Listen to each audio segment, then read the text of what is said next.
Very first up, the consultation of Amrita's hair. So we wanted to completely transform her look, give her something a little bit more fun, a little bit more fresh, a little bit more playful. Some key references for us were Hannah Cleek's amazing bob, Kai Gerber's beautiful bob. Some key points for choosing this haircut for Amrita. We wanted something that was really versatile, that could be worn in any parting, could be blow dried, a little bit more glamorous, or left really natural and left to air dry. There's still the possibility of tying the top of the hair back. So all of these points the Italian bob is perfect for. Next up, we'll cut the ponytails ready to donate to the Little Princess Trust. Feeling really great not only with a new look, but also for doing something good with your hair, like donating it to an amazing charity like this. So this is always a really special moment, I think, cutting the ponytails off. It's always great to see the excitement on anyone's face in that moment. But starting the real haircut, I'm cutting the underneath section, and as the two of us do this, we're always looking at where the length is sitting when the rest of the hair is tied up. The reason being is a lot of the time a half up, half down look is really important with a bob. Sometimes bobs can feel a little bit limited as to what you can do with them, so knowing exactly how this is going to look and showing your client how it will look when her hair is tied up is a key point for us.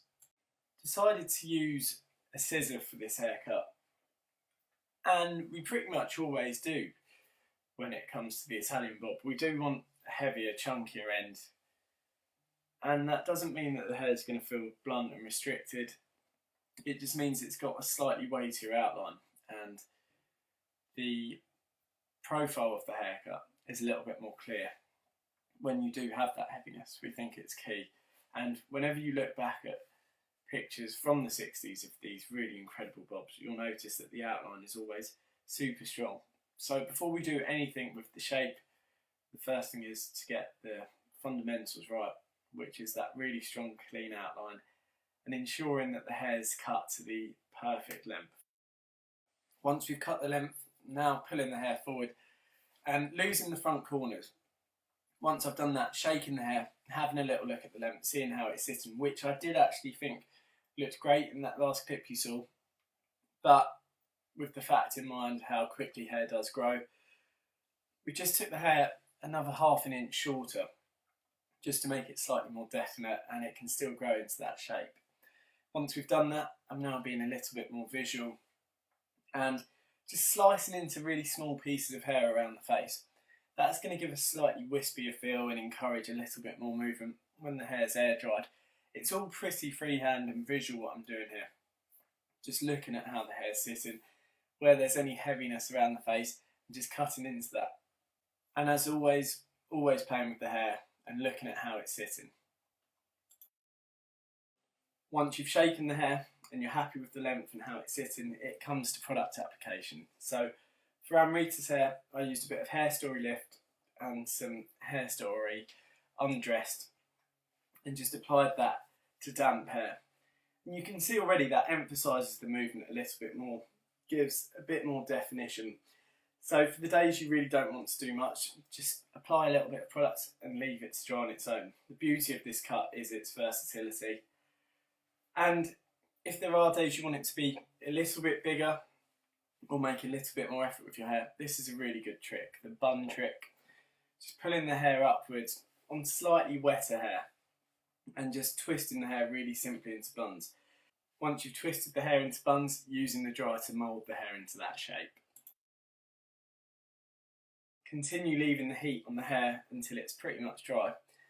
And then once you're about 95% dry, you can start to use your hands to just scrunch the hair into place with some heat, or your hair could even be dry at this point. But I just wanted to highlight how versatile this haircut is. It looks beautiful in the middle, on the side, and it really does get a beautiful root lift it takes to any shape. I think it's great for anyone that wants to change and is worried that a bob's going to maybe restrict them and what they can do with their hair. But just showing you the side profile of the haircut, really chunky ends, fantastic hair, to wear in the middle, and this really, really beautiful root lift that can be achieved on the side. So I hope you guys enjoyed, and we can't wait to see a lot of you on the 12th. Our chunky ended neck grazing Italian 60s bob. One of Sean and I's personal favourite haircuts to do, and probably one of our most asked for haircuts. The chunky ended bob. It's neck grazing, it's heavy, it can be worn in any part in. So follow us through as we see Amrita's